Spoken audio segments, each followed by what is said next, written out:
Shut up and sit down.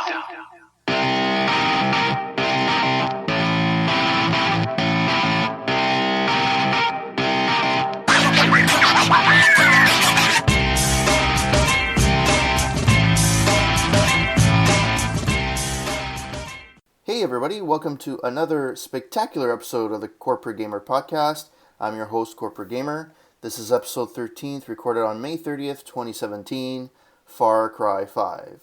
I hope that everybody had an amazing weekend, an amazing week. I caught up on a lot in the last week. I really haven't done much. I've done mostly housework. I guess that's the burden of, and also a blessing of owning a house. Had to do stuff around the house, have to fix stuff around the house. Just bought ourselves a new oven, new stove. We have to get them installed.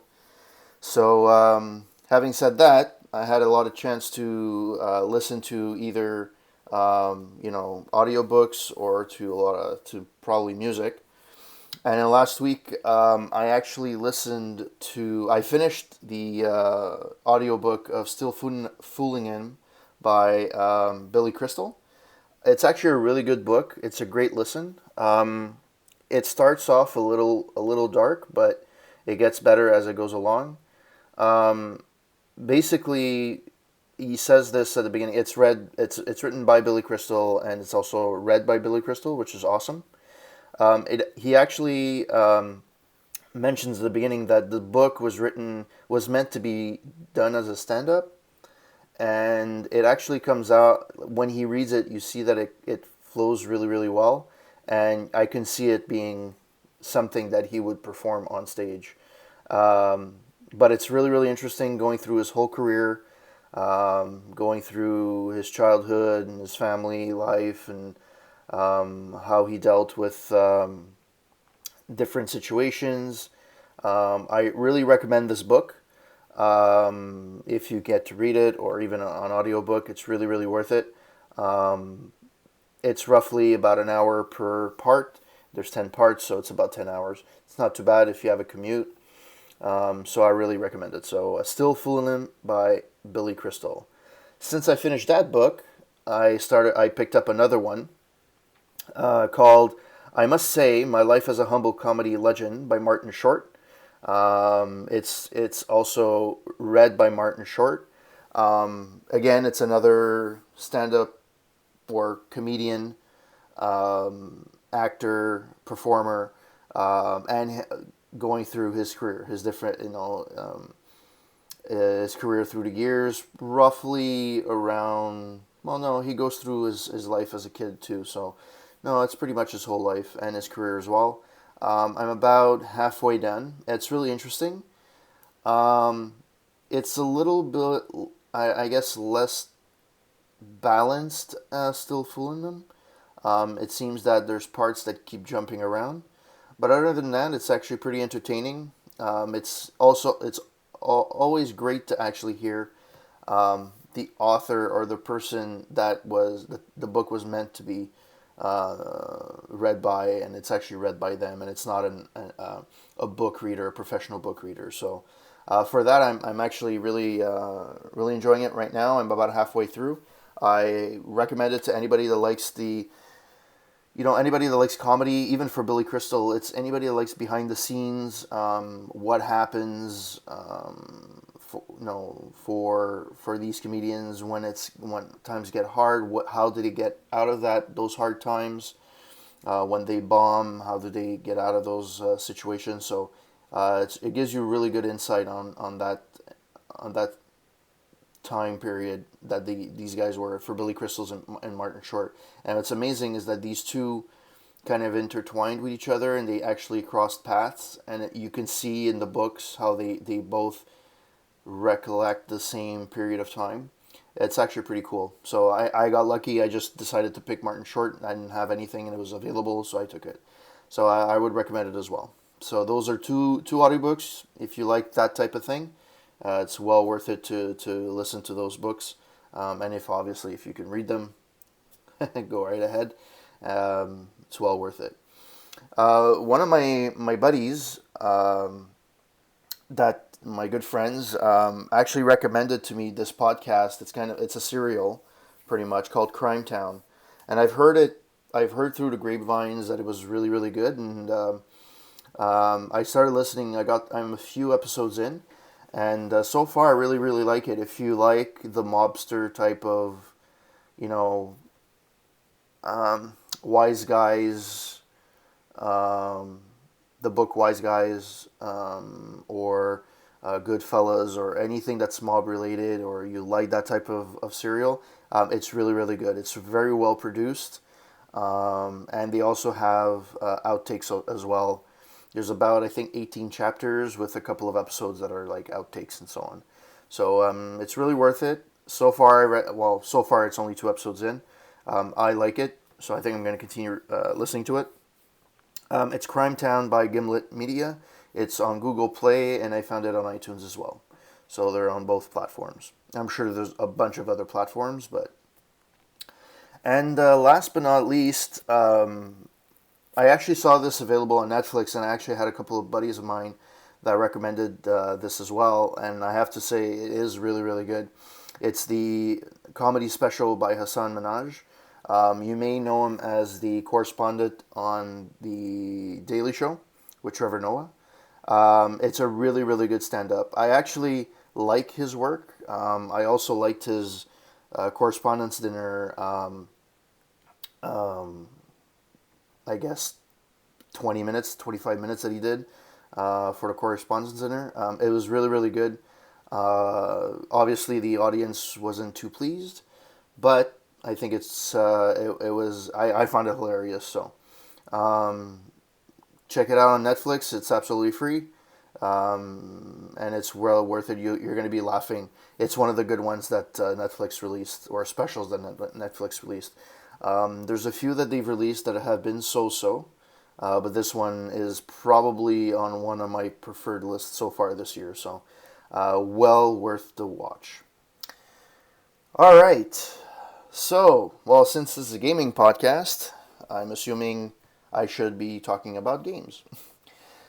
So this week, I continue playing Star Wars Complete Saga. I'm still enjoying it. I think I'm on episode 3. It's well worth it. It's starting to get a little repetitive, but at the same time, it's because I'm binge playing this as well. So it's very possible that, I would have to take a break at one point, but I'm liking it so far. I've also picked up River Raid again on Atari, trying to get my best score. I've never finished a game ever in my life. I don't think I ever will, because I don't think I have enough time to actually get to the end. But I'll try to at least beat my score. So I'm probably going to stream that as well this week, sometime on Twitch. So if you guys want to follow Corporate Gamer 9 on Twitch, and I've also have some previous broadcasts as well. And I also played Circus Charlie on the NES. It's a game that was released for a bunch of different systems, but I played it on the NES, and in fact, it's actually my review on a roundtable this week. It's going to get released, this is recorded on Tuesday. It'll probably be released on Wednesday night around 7 p.m. Eastern Time. That's when I post it. So it's very possible by the time you listen to this, it's already posted. So aroundtable.ca, Circus Charlie on the NES. So that's what I played for this week. Hopefully I should vary my games a little bit. Maybe I'm going to try and see if I can get something new. Maybe play Tomb Raider. I haven't played that yet. So I'm going to see what's available and what's on sale this week, and I'll probably pick something up. I know I've said that for the last few weeks, but hey, I'm enjoying the games that are free and that I don't have to pay for. So, all right. So now on to the news desk for the news of the week. So as the podcast title suggested, Far Cry 5. So this week there was a reveal or trailer for Far Cry by Ubisoft, 5th installment. I believe the last one was Far Cry Primal. Date is confirmed for February 28th, February 2018. I believe it's on February 27th or 28th that it's getting released. They released a series of trailers. There's, I think, four. So there's one general one. There's one about the game and the look and feel of the game. There's three pertaining to three specific characters, I guess, within the game or what we're going to be playing as the game. Um, from what I can gather from the trailer itself, it seems to be something that's hitting home in a sense for a lot of people, especially in the States. Essentially, the plot seems to revolve around um, the anger felt by people in southern United States, not happy with government, not happy with how things are going, and that's pretty much it. And that anger, and there seems to be some kind of leader, cult leader, that's trying to bring up the troops and try and fight against, I guess, whatever. So there's people that came in and promised people a bunch of stuff. Nothing ever happened. So the people are pissed. They want a revenge. And there's also a charismatic leader that seems to be routing up the troops so that they can go and fight, I guess. First thing I can say is I know that the game, it's not in-game footage. It's by the same engine. It's actually mentioned in the trailer. It's actually really, really nice. It looks awesome. If the graphics for the game is half as good, half ass, half as good, I think we'll be in a good position. The only thing I find a little bit of a shame, it's that there's obviously PlayStation must have had the marketing deal for Far Cry. So all you see in all the trailers at the end is PlayStation 4, PlayStation 4, PlayStation 4. In reality, it's also going to be released on Windows and on Xbox One. It's just that they got the marketing. So it's going to be played on all systems, most systems. No word on Switch yet. I'm not sure if that's going to be available at one point. From the look of the game, I highly doubt it unless they tone down the graphics quite a bit. But then again, I didn't see any gameplay or anything, so I don't know if that's really going to be an issue. It looks really, really interesting, and I think that I would very much like to play this game when it comes out. I played Primal a little bit. I found it slow, and I never got really into it. So a lot of people are saying this is getting people back excited, but then again, I don't go on rumors. Everybody was going gaga over, Mass Effect Andromeda, and it fell flat. So a lot of people did like the game, but there was so much negative press that it essentially it hurt the sales for the game. So yeah, Far Cry 5, and I think that it has a lot of promise, and I think that a lot of people are going to have a lot of fun with this game, but time will tell, and we'll wait till it comes out before we judge this game at all. All right, so Far Cry 5. Next on the list, Nintendo Switch pricing backlash. So, apparently, a lot of people online were up in arms when hearing that if you wanted to buy a standalone dock for your Switch, so you can play on multiple TVs in your house or whatever the case may be, they questioned the $90 price tag. I mean, it is Nintendo. They were never known to have cheap products, even though they're maybe cheap quality. They never want to, they never took a loss on hardware, I don't think. No, well, at least knowingly. They always like to break even, at least as a minimum. So a lot of people were up in arms, and there was a couple of Reddit users that were like, let's look at this. So somebody actually bought one and or took one that he already had, and they broke it apart. And we're looking inside. It was a very it was basically 85% plastic, 10% that little chip and that was it. Which clearly to them it didn't cost $90, obviously. So they're up in arms, in in terms of the price. To me personally, this is not a surprise. I mean, if you look at how um, different peripherals have been sold for the at least for the Switch, they haven't been really cheap. Let it be the Joy Cons, the dock itself, the handheld console, I guess the portable part. Nothing is really cheap, so not sure this is a surprise. And to be honest, it doesn't seem to be hurting their sales. Obviously, it's working. They're selling for now.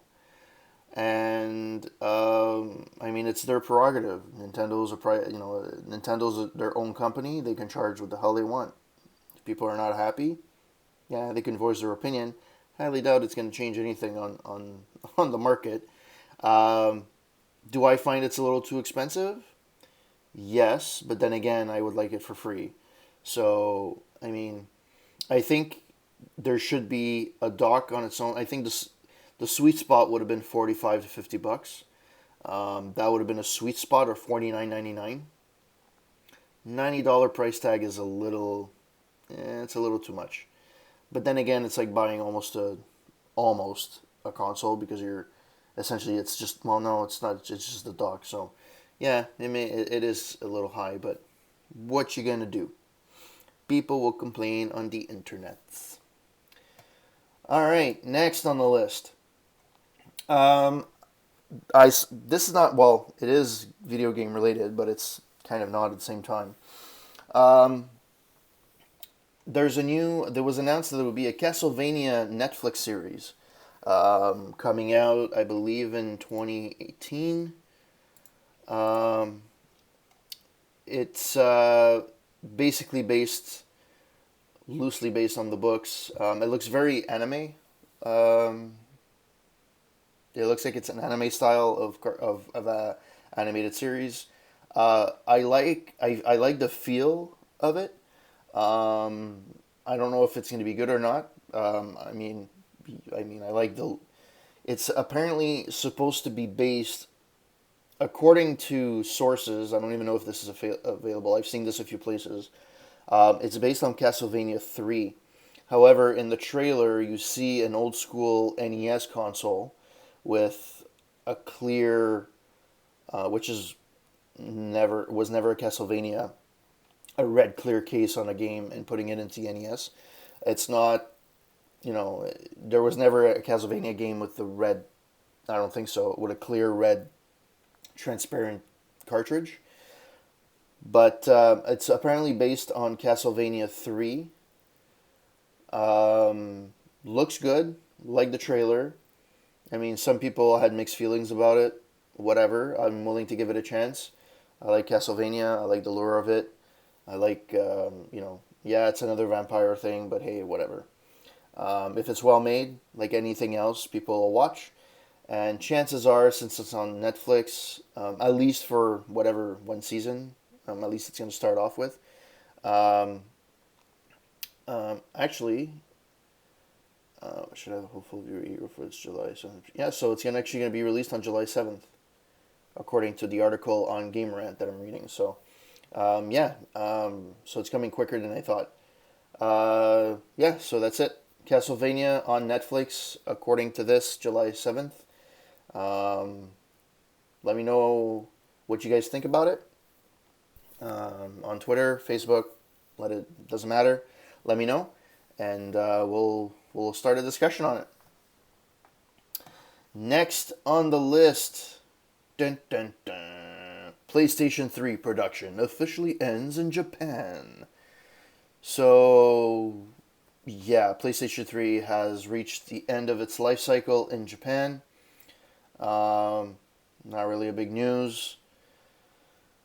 Now that, PlayStation 3s are starting to die off officially, um,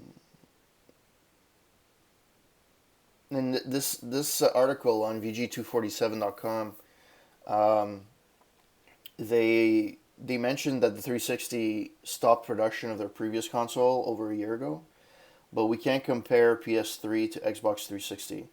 Xbox 360 is pretty much popular in the States, in Canada, North America, a bit in Europe, but not that much. PS3 is actually popular across the world, especially Japan. So I kind of see how it went so this long. However, you know, it's about time, I think. According to this, they sold about 80 million units of PS3s. Nothing to sneeze at. And where do I put the PS3?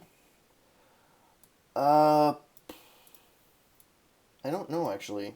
Um, I did prefer the 360 over the PS3 for a number of reasons.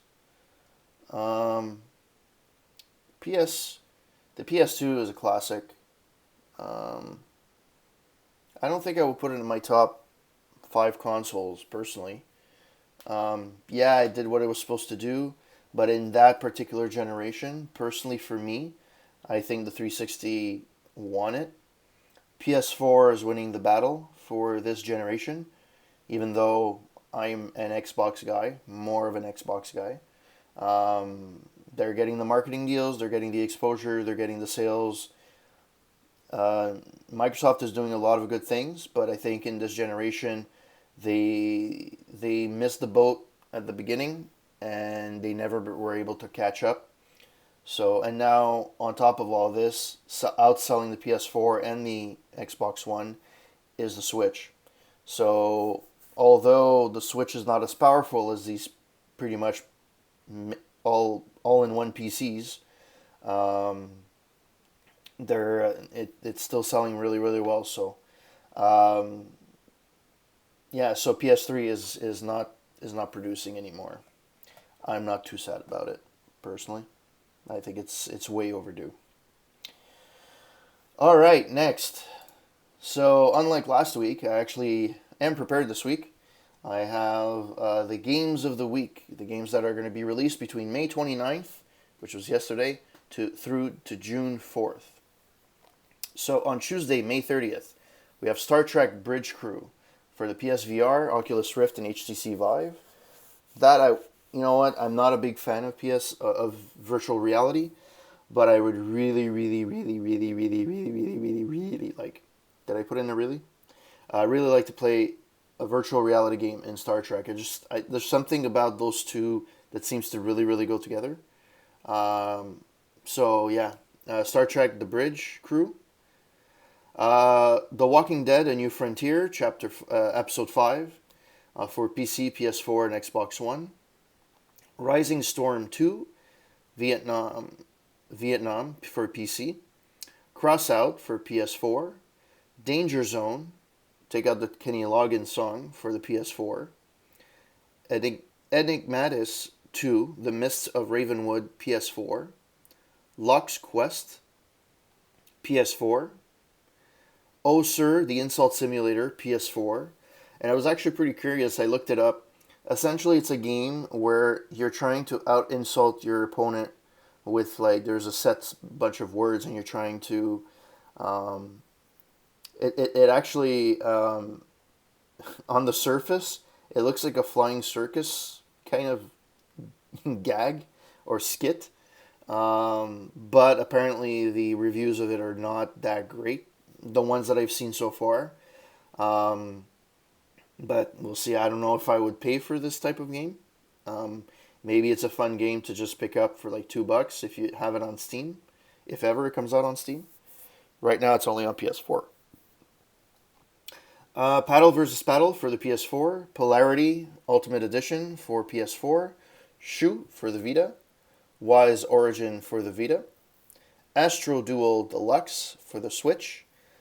Lox Quest Xbox One. So that's it for Tuesday. Wednesday, May 31st, you have Damascus Gear Tokyo Battle HD Edition for the PS4. Thea, The Awakening, PS4 and Xbox One. Tokyo 42 for the PC and Xbox One. Thursday, June 1st, you have ACA Neo Geo Metal Slug 2 for the PS4, Bricks for the PS4, and Friday, June 2nd, you have Tekken 7 for the PC, PS4, and the Xbox One, which looks pretty interesting. I'm not a big, I was never a big fan of Tekken. I was a fan of Tekken in the arcades when it first came out. In terms of fighting games, I've always leaned towards Mortal Kombat, even through the bad years. The last iteration of it was pretty good. But now with Injustice 2, even Mortal Kombat XL, which was the expansion to X, I think it's the deluxe edition. Maybe this one is gonna make. I think there's too many good games out there, and it has to really make an impact. I haven't seen what it looks good, but I haven't seen. I haven't actually played it, so I wouldn't be able to comment on it. But I think it's trying to make its niche, and Tekken is one of those names where everybody recognizes it. So, the next game, the Culling Xbox One Early Access, ACA Neo Geo for The Last Blade for PS4, and Energy Balance for the PS4. All right. So those were the games for the week. Let me know which ones that you're interested in, which ones that you're not. All right. So next on the list, the talking point of the week.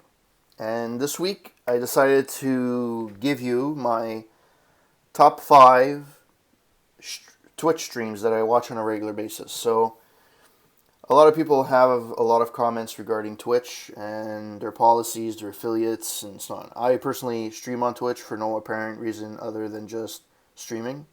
I do it for fun. I'm not looking to become an affiliate, a partner, or whatever. A lot of people find that it's restricting in terms of when you're, especially when you're an affiliate, you're not making any money, and you're kind of like stuck into the platform, apparently. I mean, I don't know how they can control that, but I mean, you're not getting paid anyways, so. Yeah, so you can become an affiliate, a partner, then you can make money, and so on. So, but periodically, I like to, there's some games that I'll never buy. There's some games that I don't have, and there's some games that I wish that I could play, So I look for random streams that people, play some random games. So a lot of the ones that I watch are not super huge. They don't have a huge audience. They don't have, but they're small streams that I think they can go really long way. So without further ado, my first channel or Twitch channel that I watch is Cney, CNEY. I like his streams a lot. He's very, I think he's a programmer by day or a developer by day, and he's very entertaining in his own way. He's not flamboyant. He just talks through the games. He'll talk to the chat periodically, which the chat is not that overly busy, so he's able to see it as we go along. But I love the games that he plays. He played Shovel Knight recently. He's doing a speed run right now on it. Recently, on the last weekend, he played Quake, all the episodes of Quake. He's played Heretic, Hexen, I believe, in the past. He plays it out. He changes it up a bit. He's played Tetris as well. He changes it up. He makes it interesting. His streams are engaging. I have him out as an auto host, not that he gets many viewers from me, but it's really entertaining, and I like it. And I just like the way that he plays through the game, and you actually see his thought process through the game, of how when he plays the game, and it feels natural. So check him out if you have a chance. Next on the list, this one is really, really new. I just found out, or found him, recently, while I was looking for somebody playing a retro game or some playing an old PC game, and I saw him playing Hexen. So I started watching his, and he was really entertaining. He streams pretty intensely, pretty much every day for roughly around 5 to 6 hours, which is much more than I'll ever stream. I think he's in his mid 50s or early 50s. He likes to play retro games very often, or old PC games. He like recently he played the 2006 version of Prey. So he seems to he's very engaging. His chat is very busy, so it's hard to follow him. Um, he he has about, I don't know how many followers. He has about 3,000 followers, so it's when he goes live, there's a lot of people, and but I really find him entertaining when he talks to the stream. Um, he's um, he's fun to watch play. He really he's in terms of gameplay, he plays very similar to me. Um, and you see the chat trying to interact with him and trying to help him to actually beat the game. So I truly encourage you to go see this guy, Kilgore Trout, and I think the O in Kilgore is in zero, and in Trout it's a zero as well. So I'll give you guys the link in the show notes after when this is published. Next on the list is Josh live? This one's a little bit more, is a smaller stream. He likes to stream older games, recent games. He switches it up every so often. Not a big streamer. He has about 100 followers. Entertaining, engages with the chat. The chat, although there's not a lot of followers, his fan base is actually very engaged. So it's really cool. I like his videos. They're entertaining. I really watch him just for the games that I feel like watching. It's not like the person itself. I'll just watch when he's playing. But when I do watch the games that he's playing, it's really engaging. Right now, he's playing Diablo 2. And I think that's the game of the hour for him. But he's played quite a bit, a few games. Mario Party 4. Mario Kart 64. The Walking Dead. So he does switch it up a bit ever so often. So is Josh live? Altogether, lowercase. Worth the watch. Next on the list, it's one that's a little bit more popular. But I always love these guys, and if you listen to my last top 5, my YouTube channels for gaming, I suggested their channel as well, and this is Easy Allies.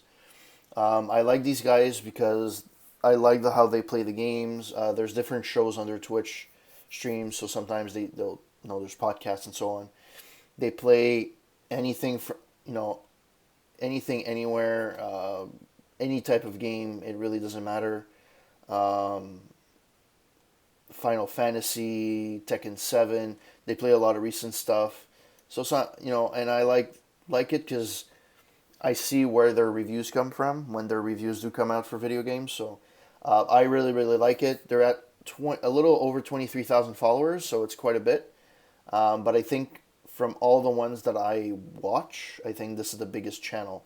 I'm not a big supporter usually of big channels just because they already know, they already have their followers, they already have their funding, they don't need extra support. So, but I really like these guys, and it's really worth if you like their YouTube channel, you'll probably like their Twitch channel as well. All right, so before I get to my number one pick, here's a few honorable mentions. I will, hopefully one of these days I will drink on the podcast. This is not one of those times. I'm just really tired, so forgive me for my lack of words. All right, so honorable mentions. So there's NK, which I was literally looking for somebody playing Police Quest 1.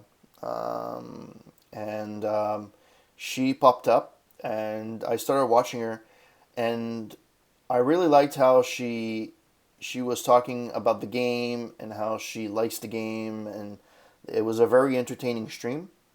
And what I liked about her too, and no offense to all the gamer, to a lot of gamer streamers, female streamers out there, um, she didn't exactly wear, she looked like a regular person.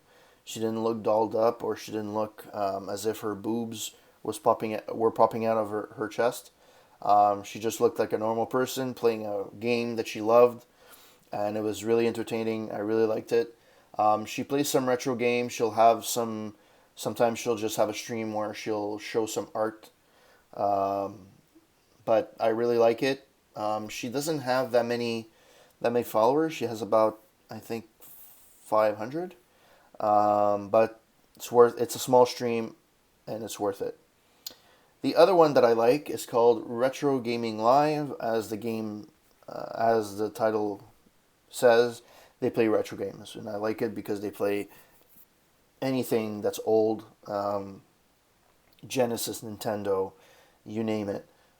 Really fun. They have a whole fleet of different people. They alternate streams. Really, really good. They pretty much are live all the time. I don't think they're ever offline, or very rarely. But it's really worth it, and I think that it's worth if you have a chance and you're on Twitch, it's a good one to look at.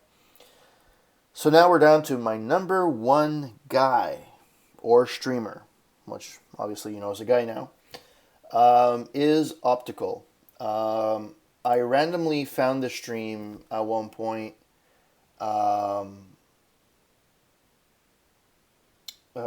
Just looking for a new stream to watch, and I was looking for something new, entertaining, and I fell on his stream. He does have a bit. He has about 2,000, almost a little less than 2,000 followers. Um, he plays pretty much anything, new, old, doesn't really matter. He usually plays longer games, so games that take like, a week to finish or two. Like he played the whole Witcher series, 1, 2, and 3, back to back to back. He played Dark Souls. He played Diablo. He's played a bunch of different. And he's really, really funny. And what I love about the stream is that it feels like you're sitting in the room with him, playing with him. And it's just a bunch of friends playing,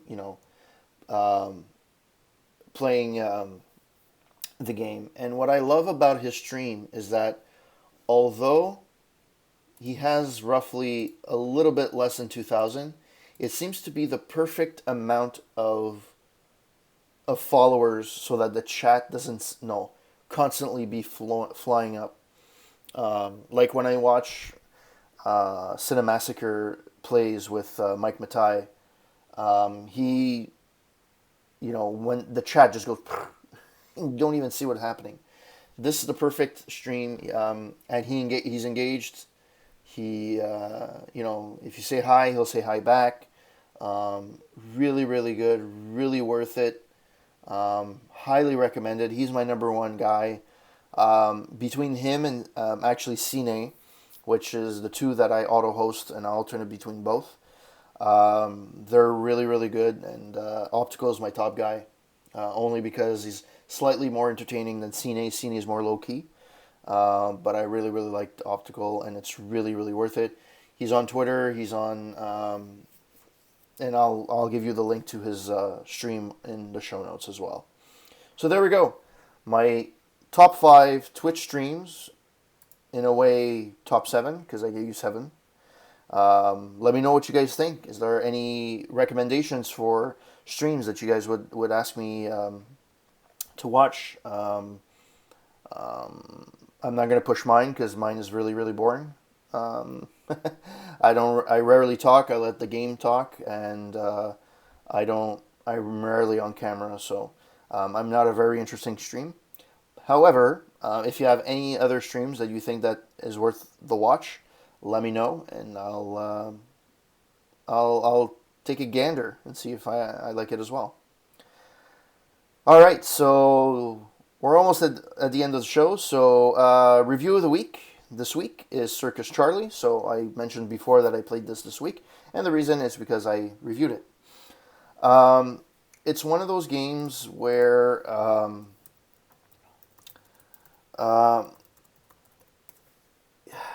it's a weird game because I don't know why it was so popular. But then again, I'm looking at the different, this was an arcade game, which I can see why it was popular. It was on the Commodore 64, which I can see why it was popular on that. It was on MSX, Sega SG-1000, the ColecoVision, and the NES. On the ColecoVision, I see this as one of those games where it's really fun, and the graphics are pretty good. I mean, they're not earth-shattering, but I just find it really repetitive. And on the NES, I just find it's one of those games where it doesn't compare to other games, other genres on the NES. I think it's one of those nostalgia things where people used to play, and it's like, oh, I remember playing this when I was a kid. But I'm not. It's fun for the first few times you go through it. But at one point, it's just repetitive. Yeah, it gets a little quicker, and you can go pretty high. I'm not a big fan of it. I'm sure there's somebody that likes it. It's a game by Konami. Konami was known back in the day for coming up with quite a few good games, but for me, this one didn't. I don't see any appeal of it. So I gave it. I think I'm not even sure what I gave it actually. I think I gave it a 6 on 5 or 6 on 10. Not a strong title, at least in retrospect. I didn't play it when it came out. I wouldn't know. I wasn't there. However, now and today, playing retro game, it's not one that holds up very well, and unfortunately, it falls pretty short. So, you can read my review on aroundtable.ca. It's like I said before, it's going to be released probably May 31st at around 7 p.m. Eastern Time, if you want to look at my review. So this is the end of the show. Thanks for hanging out, guys. If you want to reach out to me, as I mentioned before, you can see my Twitch channel at Corporate Gamer 9. You can reach out or like my Facebook page at Corporate Gamer, or let me know your comments on the podcast. You can follow me on Twitter at Corporate Gamer 9. You can watch my YouTube channel, Corporate Gamer. A lot of the videos on my Corporate Gamer channel is pretty much just streaming games and footage. I just want to capture as many games as I can to kind of have a repertoire of games available on my stream. So it's kind of like a repertoire of games, as you can say. So I don't have a lot of completed games on there, but it's just to give you a little bit of a glimpse of the types of games that I play and the types of games that existed on various systems. You can, as I mentioned before, you can go to aroundtable.ca to go look at all our reviews, games, comics, music, and movie reviews as well. And you can listen to, I actually have a new podcast now, in addition to this one, called the aroundtable.ca podcast, where we talk about various topics in entertainment, not gossip at all, but various topics that we like to take. So the first 2 episodes, it was a 2-parter. It was a summer movie madness for reviews. The third is rock music dying. So, and there's going to be one every week. So usually we try to release those on Sunday, early Monday. So you can listen to those on iTunes, Google Play, SoundCloud, TuneIn, and Stitchers. And the same goes for this wonderful podcast, the Corporate Gamer Podcast. You can listen to all those services. If you like it, subscribe, and hope to hear from you guys soon. So, all right. So have a wonderful week.